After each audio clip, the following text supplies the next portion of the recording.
Ruth Lou is the head teacher at Pacer School in Sheffield, which provides specialist care and support for children with cerebral palsy and other motor conditions.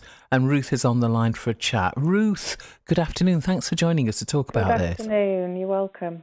So we need to start right at the beginning. What causes cerebral palsy then, Ruth? So cerebral palsy has different causes. So sometimes it can be acquired before birth. Sometimes it can be due to a traumatic birth experience, and sometimes it can be acquired after birth. So there's various different ways somebody can get cerebral palsy. And how does it affect the people who have the condition then? Because it can affect people in different ways, can't it? It can. So people with cerebral palsy have a really wide range of needs. So some people can have quite mild cerebral palsy, and others can have quite complex needs that sort of affect their everyday lives in quite significant ways. And what about the misconceptions around cerebral palsy? I mean, just going back to how it affects different people in different ways. My friend who is Rosie Jones's mum, who I went to Huddersfield Polytechnic with, I was talking to her about Rosie, and she was saying that some kinds of cerebral palsy make muscles tighter and some make muscles looser. Is that right? Right, yeah. So people have different muscle tone depending on the type of cerebral palsy they have. So some people have very tight muscle tone and have spastic cerebral palsy. Others can have quite a fluctuating tone, so sometimes quite high, sometimes quite low. And so it varies according to which type of cerebral palsy they've got.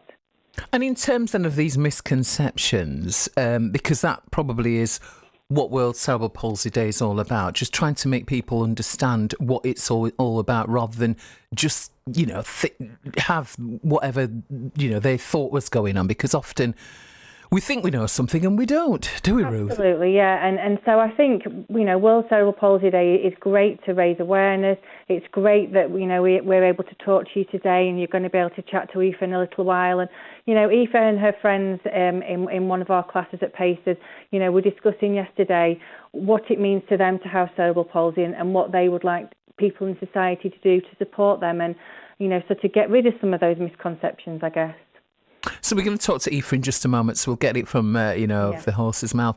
Tell us about the school then, Pacer School. So the organisation was originally set up by parents, wasn't it? It was, yeah. So two parents who have got children with cerebral palsy themselves and felt sort of a gap in what was available for their children in terms of developing quite specific skills that children need to develop when they've got cerebral palsy. So Pacer School is a small school. We have just 47 pupils, and we use an approach called conductive education that's designed to work with the children and develop their skills holistically. So we try and encourage them to be as independent as they possibly can.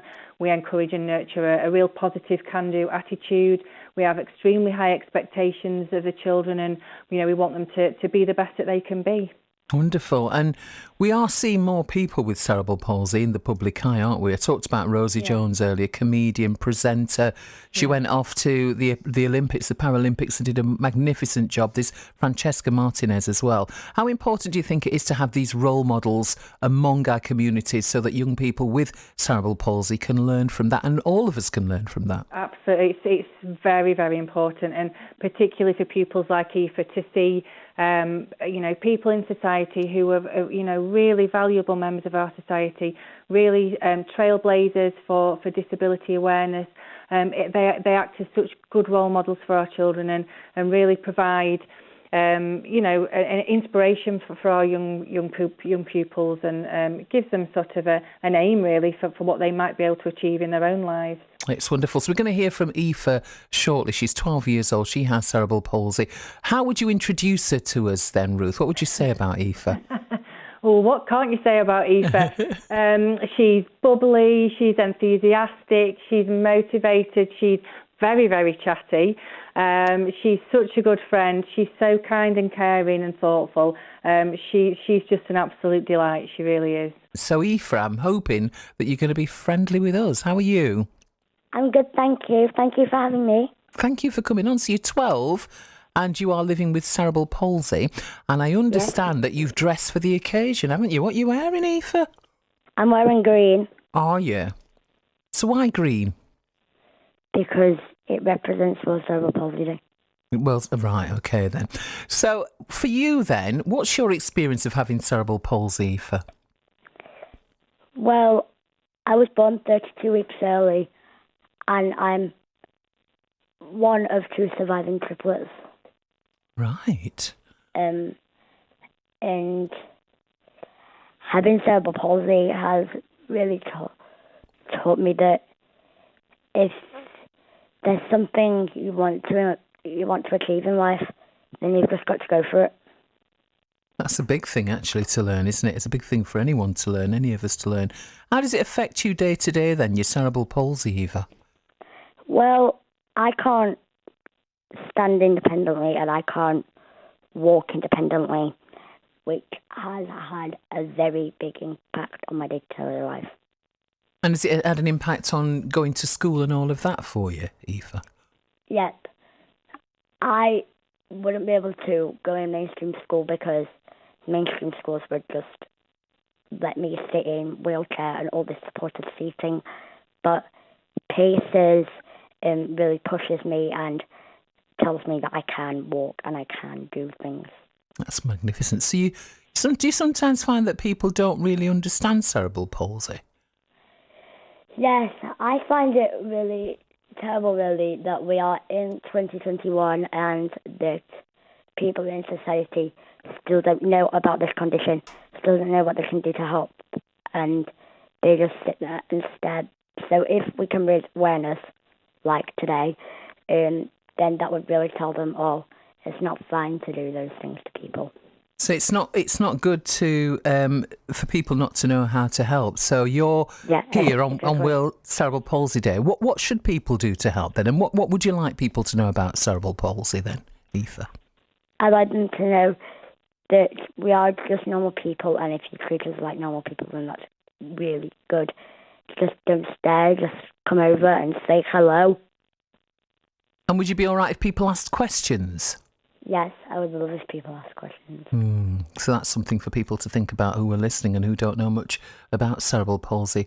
So I understand you've got lots of hobbies. Was it me and you that were talking about your potential for being on the wheelchair basketball team at some point for Paralympics? Yeah, I love wheelchair basketball so much. So are you going to be in the team at some point so that I can cheer you on then, Aoife? Yeah. I understand that you like to dance as well. I love dancing, yeah. And what music do you like to dance to? I love any pop music. Right. Any ABBA? Yes. Right. Okay then. So I might have to have some ABBA on for you in a little while. And in terms then of your role models, we talked about Rosie Jones earlier. You spend your time investigating, looking up role models with cerebral palsy, don't you? Who have you come across? I come across the Kilduff family, Christine Kilduff and Jake Kilduff. Christian is a massive inspiration. He is only 6, but he was told that he wouldn't be able to walk, wouldn't be able to sit up, and he was just on BGT last year and won second, which is fantastic. Right, so that's great, isn't it? It's great for you to have people to look up to. And what do you want to do? I mean, we've talked about your wheelchair basketball success. That goes without saying. What else would you like to do when you're ready to jump off into being in the big bad world? I want to become a conductor like all my amazing conductor teachers here, because it shows me that even if you're given a toughest start in life, you can still, be good and achieve your dream. Yeah, absolutely do. And it sounds like you have the potential for a couple of careers, because I started off as a teacher and I've ended up on the radio. Is there another career that you'd like to sneak in there? I really like signing, so using sign language to talk to people who can't talk and just use mainly sign language would be brilliant as well. Have you been watching Strictly Come Dancing, Aoife? Yes, I like that too. Yeah, and have you seen the young woman there then, who's from Easton? Is it Lorna she's called? I can't remember her name. Who she's doing a lot for sign language on there and teaching us a lot about how to use it. And I just think she's marvellous on Strictly Come Dancing. Yeah, I really like that they're choosing some deaf representation. It's great, isn't it? Well, it's lovely to talk to you. I'm sure we'll talk again at some point, Aoife. Yes, it's lovely to talk to you too. Thank you.